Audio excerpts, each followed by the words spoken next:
आपका हमारे कार्यक्रम में स्वागत है। रघुवीर जी, आपका बहुत बहुत धन्यवाद और आपके न्यूज नेटवर्क के जितने भी श्रोता हैं उन सभी को मेरा नमस्कार राम राम। दर्शकों, हमने मुलाकात कार्यक्रम की शुरुआत की है उन हस्तियों से आपको रूबरू करवाने के लिए जो क्षेत्र में एक पहचान रखते हैं। हमारा ये मकसद है हम उनके जीवन के वो अक्षण जिनसे अभी तक लोग अनजान हैं उसके बारे में आपको रूबरू करवाएं। तो हम शुरुआत करेंगे बिंदु जी, सबसे पहले तो आपके बाल्यकाल की, आपके जन्म की, आपका स्थान कौन सा है, कहाँ आप पैदा हुए? क्योंकि बिंदर दनोदा वैसे नाम से तो आप पता लग ही जाता है एक आदमी को, लेकिन कई जगह इस नाम के बारे में, दनोदा के बारे में नहीं जानते। तो आप थोड़ा सा हमें, हमारे दर्शकों को बताइए आपका जन्म कहाँ हुआ और कैसे आपने अपनी प्राथमिक शिक्षा या अपना बचपन बिताया? रघुवीर जी, आपने बहुत पहले ही बहुत अच्छा प्रश्न उठा लिया है। आपने सच बोला कि दनोदा है ना, तो कुछ लोगों को तो पता है कि दनोदा गांव है, जैसे हमारे नजदीक के एरियाज के लोग हैं, बट कुछ लोग जो बाहर से अदर स्टेट से होते हैं उनको नहीं पता कि मेरा निकनेम है या मैं कोई और साथ में वैसे लगा रखा है, मेरे गाँव का नाम है। तो मैं सभी दर्शकों को बताना चाहता हूँ कि ये दनोदा मेरा गाँव है जो नरवाना तहसील और जिला जींद में पड़ता है, और मेरा बचपन लगभग गांव में ही बीता है, दनोदा गांव में। यहीं खेल कूद कर बड़े हुए हैं, यहीं से मैंने शिक्षा प्राप्त की है बचपन से ही। तो बचपन मेरा गांव में गुजरा। गाँव में। अच्छा, आपने जो शिक्षा, जो आप कहाँ तक पढ़े हुए हैं, मतलब कितने आपने शिक्षा प्राप्त की है और कहाँ कहाँ आप हमारे शेयर कीजिए, लोग जानना चाहते हैं भी कहाँ आपने, किस शहर में या अपने गाँव में ही आपने शिक्षा प्राप्त की? रघुवीर जी, मैंने मेरी प्राथमिक शिक्षा 10वीं तक तो गांव में ही की। उसके बाद मैंने +1 और 2 ठाकुर भार्गव दास सीनियर सेकेंडरी स्कूल है हिसार। तो ग्रेजुएशन मेरी गवर्नमेंट कॉलेज हिसार से है। अच्छा, गवर्नमेंट कॉलेज हिसार से। जैसे आज जो बिंदर दनोदा एक ऐसा नाम है जो किसी पहचान की मोहताज नहीं है, तो सबसे पहले जो जिस वजह से आपकी ये पहचान बनी है वो है संगीत। हाँ सर, हरियाणवी संगीत। आपने अपने जो संगीत की शिक्षा, या आपको ये चस्का कह सकते हैं, ये लगन कैसे लगी? पहली बार आपको कब महसूस हुआ कि मुझे इस फील्ड को चुनना चाहिए? सर बचपन में, जो मैं बिल्कुल शुरुआत से मैं आपको बताना चाहता हूँ, जब मैं छोटा बच्चा था तो मेरे दादाजी बहुत ज्यादा कहानियां सुनाया करते थे। ऐसा कोई दिन नहीं था जब मैं रात के 12-1 बजे तक उनसे कोई कहानी न सुनकर सोता हो। और घर में वो टेप रिकॉर्ड होते थे, आपको पता है पहले कैसे पुराने पूरा बॉक्स भरा होता था हमारे घर पे। तो वो सुन सुनकर कहीं ना कहीं तो मेरे अंदर जो कीड़ा होता है ना, वो बोलते हैं जिसको, वो वहां से पैदा हुआ। फिर धीरे धीरे मैं थोड़ा सा पुस्तक पढ़ने का ज्यादा आदी हूँ, तो मैंने अपने हिंदी में जो ये हमारे कवि हैं तुलसीदास जी, सूरदास जी, रसखान जी, इनको बहुत पढ़ता था। मेरे को अच्छा लगता था कविताएं पढ़ना। तो उसके बाद फिर मैं आगे से, जब मैं 8वीं कक्षा में हुआ तो वहां से मैंने 2 लाइन लिख दी थी, वो आज तो मेरे ध्यान नहीं है, तो वो मैंने बोर्ड पे लिख दी कविता के रूप में 2 लाइनें, उसको राइम सा मैंने उसका बना दिया। तो क्लास में बहुत ज्यादा हंसी की बच्चों ने, और उसके बाद टीचर्स ने मेरे को कहा कि आप अच्छा लिख रहे हो, कोशिश किया करो, कुछ ना कुछ लिख दिया करो।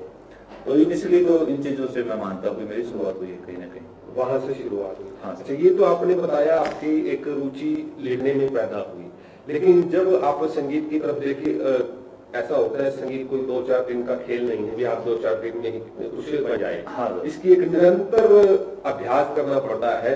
तो आपकी जो संगीत की, आप कह सकते हैं, शिक्षा कब शुरू की आपने? कौन आपके गुरु थे या उस्ताद से जिनको आपने देखा, सुना और उनके जैसा बनने की लालसा पैदा हुई? तो बिल्कुल क्वेश्चन आपने उठाया है, जो मैं चाहता भी था कि आप मेरे से ही क्वेश्चन करें। जैसे गुरु जी की बात है, और किसी भी क्षेत्र में नाम कमाने के लिए जितनी मेहनत करनी पड़ती है, तो वो बिल्कुल मैंने भी की है सर। और मेरे गुरु जी हैं जो मैं मानता हूँ, जिनको रमेश चहल जी हैं। अक्सर हुआ ये कि वो मेरे एक रिश्तेदारी में पढ़ते हैं, और मैं मुझे शिक्षा मिला था, तो मेरे को जैसे 10वीं गांव में की मैंने, घर वालों का ज्यादा मैं लाडला था, तो शिक्षा गया जैसे ही मैं वहां पर हॉस्टल में मेरे को छोड़ दिया गया, तो मेरा वहां पर बिल्कुल मन नहीं लग रहा था, तो मैं पूरा दिन रोता रहता। तो रिश्तेदार थे जो रमेश चहल जी, वो भी उसी शिक्षा के कॉलेज में पढ़ते थे, हमारा हॉस्टल साथ में था। तो वो मेरे पास आते हैं, मैं 4-5 दिन हो गए थे वो गए उधर, तो वो कहते क्यों रो रहा? मैंने कहा कि मेरा मन नहीं लग रहा, मेरे को घर जाना है। तो वो बोले कि चल तू कुछ न कुछ लिख के दिखा। उसको पता था हल्का फुल्का मैं लिख लेता हूँ कि आप मेरे को कुछ लिख के दिखाओ, यदि आपने अच्छा लिखा, आपके दिल के भाव, आप यदि आंसुओं को यदि कलम में डालकर ये लिख सकते हैं, यार आपने अच्छा लिखा तो मैं आपकी मदद करूंगा। ओके।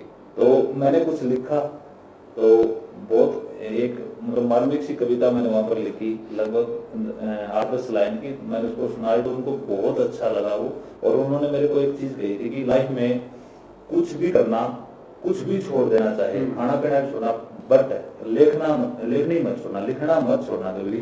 तो वहां से थोड़ा सा बूस्टअप हुआ, एनर्जी मिली उन चीजों से। उन्होंने मेरे को कॉलेज से तो हॉस्टल से तो नहीं निकलवाया, पर मेरे अंदर एक कलाकारी का कीड़ा पैदा कर दिया। तो जैसे आपने बताया कि रमेश चहल जी वो शख्स हैं जिन्होंने आपको एक प्रेरणा दी, आपको कुछ गाइडेंस दी कि आप इस फील्ड में आगे चले। अच्छा, अब अगर हम बात करते हैं, अगर हम संगीत की शिक्षा की बात करते हैं, तो संगीत देखिए, क्या आप बचपन में किसी प्रकार के गाने का आपको शौक था, या कई जैसे कई बार होता है जो गांव स्तर पे, ग्रामीण स्तर पर प्रोग्राम होते हैं उनमें गाते हैं, या तो ऐसा भी कोई आपका अनुभव रहा है? सर मैं आपको बताना चाहता हूँ, मेरे अंकल का स्कूल था गांव में, राजेंद्र जी हैं, रियल अंकल है मेरे, उनका खुद का स्कूल था। तो वो जब भी शनिवार को, आपको पता बाल सभा हुआ, होती है, हाँ बाल सभा में वो मेरे को धक्के से खड़ा कर देता है, चल तू कुछ गा, सुना कुछ ना कुछ। तो मेरे को चुटले तो कभी कहने आते थे नहीं, तो मैं कुछ न कुछ गा देता था। तो शुरुआत कहीं ना कहीं मैं मानता हूँ कि वो बाल सभा का जो मंच मिला था मेरे को, तो कलाकारी का पहला मंच मेरा वही था, वहीं से मैंने कला बनाना, वहीं से आपने शुरुआत की थी। अच्छा, एक बिंदर तनोता के कोई साथी जिन्हें आप आज भी मतलब मानते हैं कि उन्होंने भी आपको काफी सहयोग किया या आपको सपोर्ट की हो, आप बताना चाहेंगे? हाँ जी, वो फिर मैं जब कई बार ऐसा होता है बिंदर जी, हम किसी भी प्रकार से अपने मन में भाव रखते हैं, हाँ लेकिन अगर कोई साथ मिल जाता है, कोई हौसला मिल जाता है, कोई शाबाशी देने वाला मिल जाता है, तो जैसे कि आपने रमेश चहल जी का जिक्र किया, हाँ सर, उन्होंने आपको शाबाशी दी तो आप लेखनी की तरफ बढ़े। कोई ऐसे साथी भी आपके रहे होंगे जिन्होंने आपको आपके कंधे पे हाथ रखा हो संगीत की तरफ बढ़ने में और आपको हौसला दिया हो? मैं थोड़ा सा किस्सा बताता हूँ आपको। जैसे मैंने ग्रेजुएशन गवर्नमेंट कॉलेज से करने के बाद मैं गांव आता हूँ, तो गांव में मेरे गांव का एक प्रसिद्ध तीर्थ है दादा रामसर तीर्थ। उसकी मेरे जो बिनायन खाप के गाँव है वहाँ पर मान्यता है उसकी बहुत ज्यादा तीर्थ की। उसका कंस्ट्रक्शन का काम चल रहा था, रिकंस्ट्रक्शन का। ओके। तो वहां पर उससे पहले मैंने कोई भी गीत रिकॉर्ड नहीं किया था, मेरा इस लाइन में जाने का कोई पर्सन भी नहीं था जी। तो वो बोले कि आओ कुछ दादा सर तीर्थ है जो उसकी एक भक्ति एल्बम निकालते हैं, मैं आप कुछ लिखो, आप कविताएं लिखते हो। मैंने उनको कहा कि भाई मैं गीत तो लिखता नहीं, मैं तो कविताएं लिखा करता हूँ। तो कह रहे कि तू गीत भी लिख रहा है, जो कविता लिख सकता है वो लिख सकता है गीत। तो वो थे जुगरू और सुखबीर, जिनको मैं कह सकता हूँ कि कहीं ना कहीं उन्होंने मेरे अंदर इस क्षेत्र में जाने के लिए जो इनिशिएट किया था वो थे जुगरूप जी, जो बड़ा दनौता कला गांव से हैं, और सुखबीर जी जो मेरे छोटा गांव से हैं, दनौता खुद से। तो उनका मैं पूरा अपने लाइफ में मेरे को इनिशिएट करने के लिए, मेरी सपोर्ट करने के लिए मैं उनको हकदार मानता हूँ इस चीज का। जिस संगीत यानी जिस गीत से आप मानते हैं कि हम लेखनी से आपकी शुरुआत हुई, क्या आप 2 महीने उसकी गुनगुनाना चाहेंगे हमारे दर्शकों के लिए? बिल्कुल रघुवीर जी, बताना चाहूंगा मैं। जो मतलब पहला गीत जो चर्चा में आया था, हिट में नहीं कहूंगा उसको, जिन्होंने मेरे को एक आर्टिस्टों में नजर में एक ये मुकाम दिलवाया, यदि कोई नया बंदा इंडस्ट्री में आया है उसकी 2 लाइन मतलब, तू हनी सिंह पर मरती छोरा लक्ष्मी चंद का कायल से, तू हनी सिंह पर मरती छोरा लक्ष्मी चंद का कायल से, मन खेती बाड़ी की चिंता तू इश्क विश्क में घायल से, तेरा मेरा मेल मिले ना मिलती मैडम जोड़ी रे, मैं खेत बाणिया नारासों तो फिर निठल्ली घोड़ी रे, मैं खेत बाणिया नारासों तो फिर निठल्ली घोड़ी रे। इसने थोड़ा सा मेरे को उस टाइम पहचान दिलाई, पहचान बनी। बिल्कुल पहचान बनने की बात ऐसा होता है, एक संगीत गीतकार होता है या संगीतज्ञ होता है, तो गायक को प्रोग्राम मिलने शुरू हो जाते हैं। हाँ सर। आपको कौन सा कार्यक्रम आपका पहला कार्यक्रम रहा है जिसमें आपने मतलब लोगों के सामने आके अपने आप को प्रेजेंट किया। हरियाणवी देखिए, हम आज से पहले अगर हम बात करते हैं हरियाणवी में, अगर हम बात करते तो रागनी ही नाम लिया जाता था। एक ऐसी प्रतीक मतलब लोक गायकी के अंदर राग नहीं मानी जाती थी, लेकिन एक ऐसा ट्रेंड चलाया है आप जैसे साथियों ने भी, एक नई पहचान, क्योंकि आज बॉलीवुड तक के बज रहे हैं हरियाणवी के, और ऐसा मेरे ख्याल आजकल तकरीबन हर फिल्मों में एक ना आधार कुछ ना कुछ तो हरियाणवी डल जाता है। बिल्कुल, कोई सीरियल में हरियाणवी कैरेक्टर या फिर फिल्म में कोई ना कोई हरियाणवी। इतनी पहचान आपके इस प्रयासों से मिली है।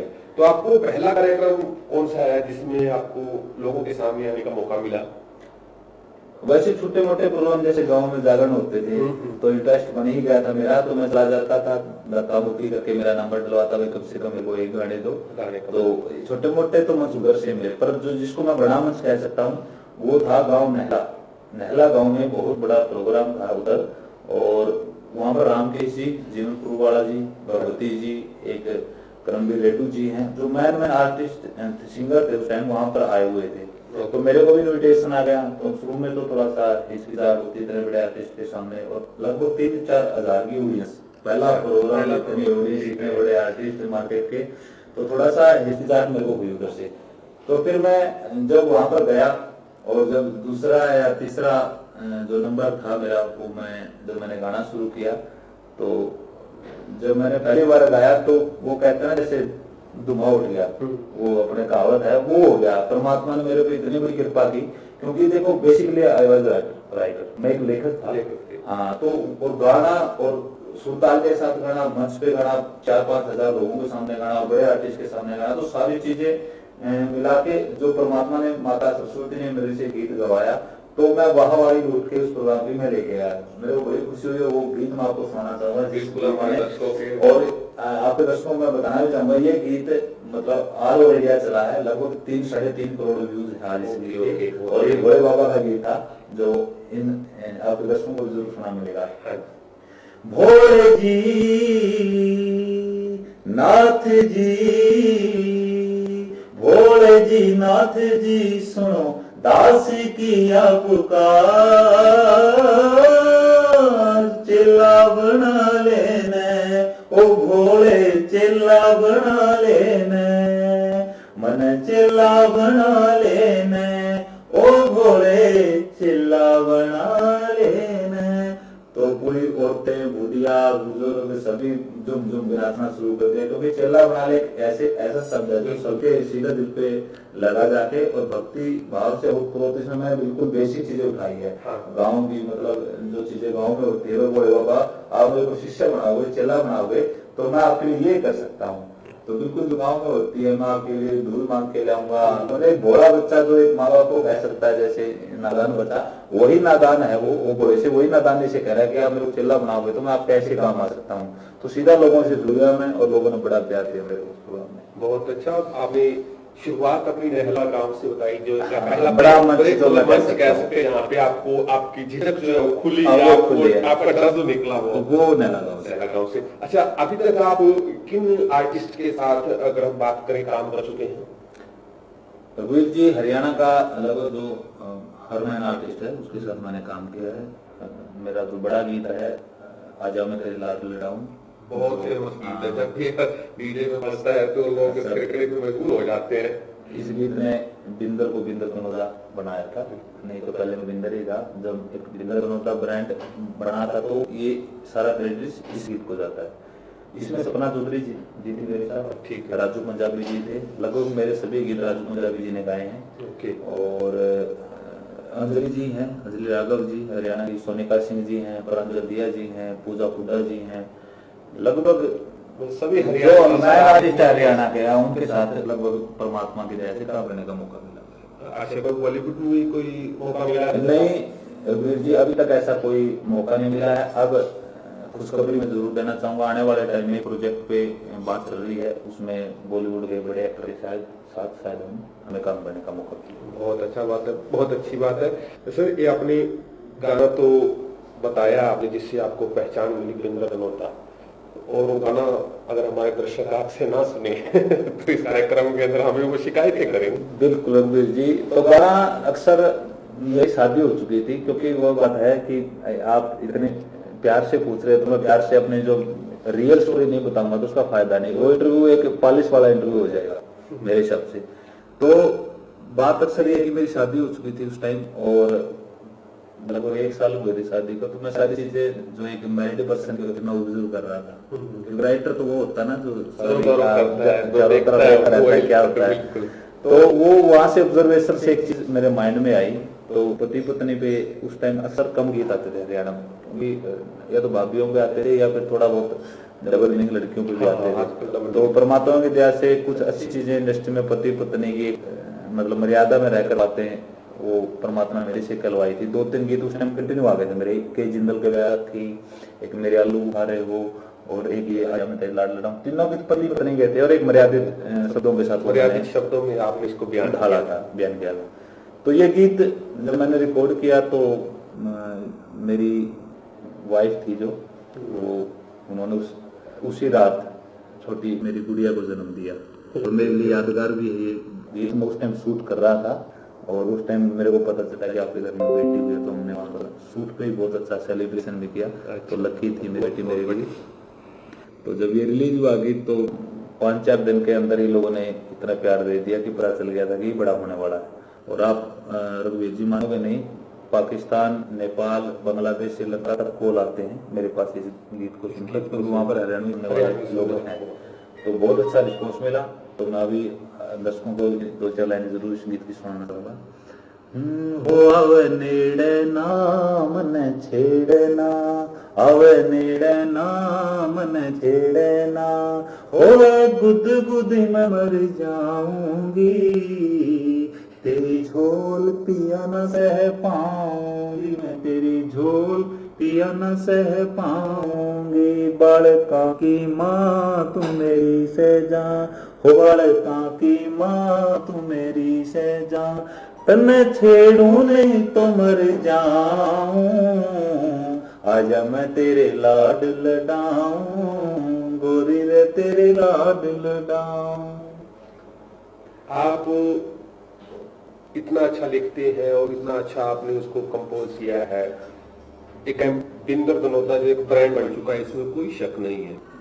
अच्छा, अब आपने अपनी कंपनी, अपनी जो म्यूजिकल कंपनी है उसका शुरुआत कर दी है आपने?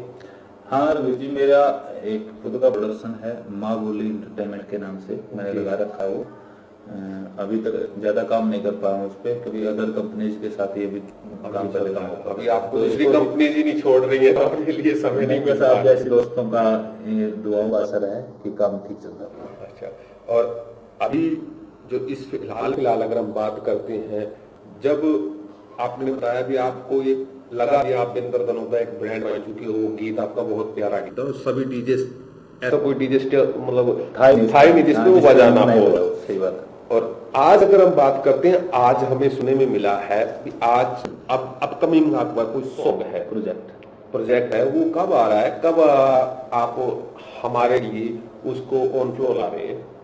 अभी जी आज एक गीत का पोस्टर लॉन्च किया है सुल्तान। ये कहानी भी बिल्कुल अपने परिवेश से जुड़ी है, ग्रामीण परिवेश से है। और मैं ग्रामीण कहूंगा शब्दों से, वैसे थीम ये है, चाहे आप इंडिया लेवल पर बात करोगे या वर्ल्ड लेवल पर बात करोगे, तो हर घर की कहानी है ये सुल्तान। हर पत्नी को ऐसा लगता है कि मेरे लिए पति को सुख ले आएगा। तो उसी कंसेप्ट पे आधारित है हमारा ये सॉन्ग। और सभी दर्शकों को बताना चाहता हूँ, ये गीत कल हुकुम का इक्का चैनल है, हमारे दीप सिहाग भाई हैं सिसाई गांव से, वो उनका प्रोडक्शन हाउस है हुकुम का इक्का। तो वो चैनल उस गीत से रिलीज होगा सुबह 10 बजे संडे को। तो आप जरूर प्यार देना। और अभी जी आप कहोगे तो 2 लाइन उसकी सुनाना भी चाहूंगा। आप पहले कुछ ये बताइए, इसमें आपके कोस्टार सोनाली फोगाट जी हैं, जो हरियाणा की सोनाली फोगाट नेत्री भी है, बहुत फेमस नाम है, बहुत अच्छा।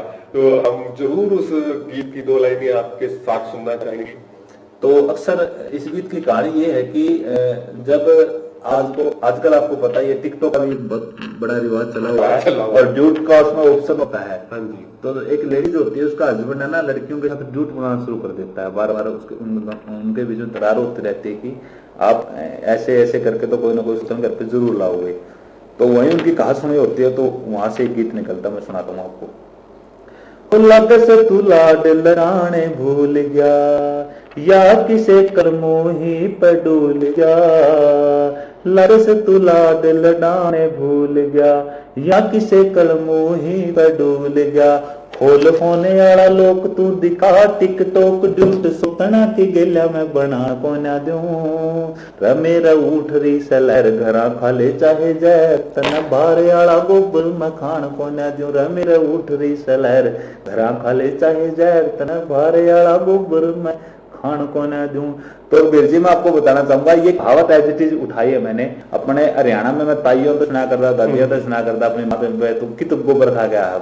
तो हरियाणा में एक कहावत है, तो मैं दर्शकों को बताना चाहता हूँ, ये ऑस्ट्रेलिया में हमारा शो था पीछे नवंबर में, तो मैंने वहां पर ये गीत सुना। तो जितने भी हमारे एनआरआई थे भाई, उधर हरियाणा वाले थे जो वहां पर रहते हैं, तो इतना पसंद आया उनको।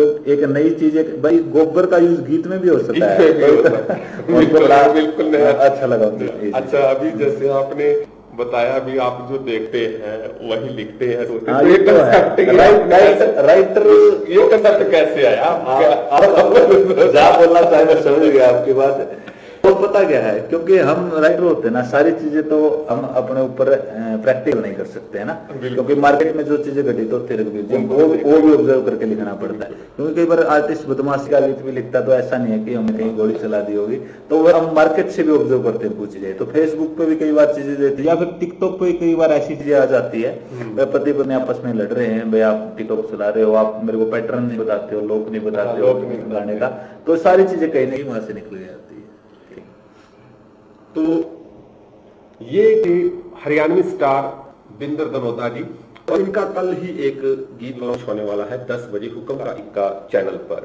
तो बिंदर जी, आपने हमारे साथ जुड़े, आपका बहुत बहुत धन्यवाद। और हम आपको शुभकामनाएं देते हैं आपके अपकमिंग सॉन्ग के लिए भी, ये उन बुलंदियों को छुए जो अब तक पिछले सॉन्ग नहीं छू पाए हैं। इसी शुभकामना के साथ हम आपसे विदा लेते हैं। आपका हमारे साथ जुड़ने के लिए दो बात कहना चाहूंगा, सभी दोस्तों से मेरा निवेदन है, अनुरोध है कि ये जो मीडिया वाले दोस्त होते हैं, ये सभी हम सभी आर्टिस्टों के लिए आपसे रूबरू करवाने का ये मौका देते हैं हम सभी आर्टिस्टों को। तो मैं आप सभी से अनुरोध करता हूँ कि द न्यूज नेटवर्क है जो रघुवीर सिंह जी का, ये बड़े अच्छे अच्छे कंसेप्ट के साथ आर्टिस्टों से मुलाकात करवाते हैं, या समाज में जो और प्रतिभाएं हैं उनको आपके सामने रूबरू करवाने का मौका देते हैं आपको। तो आप सभी से मेरा अनुरोध है कि इनके YouTube channel the news network को सब्सक्राइब करें, और इनके सोशल मीडिया के जितने भी प्लेटफॉर्म हैं इनके चैनल के, तो आप इनको भी जरूर सपोर्ट करें। थैंक यू, बहुत बहुत धन्यवाद आपका।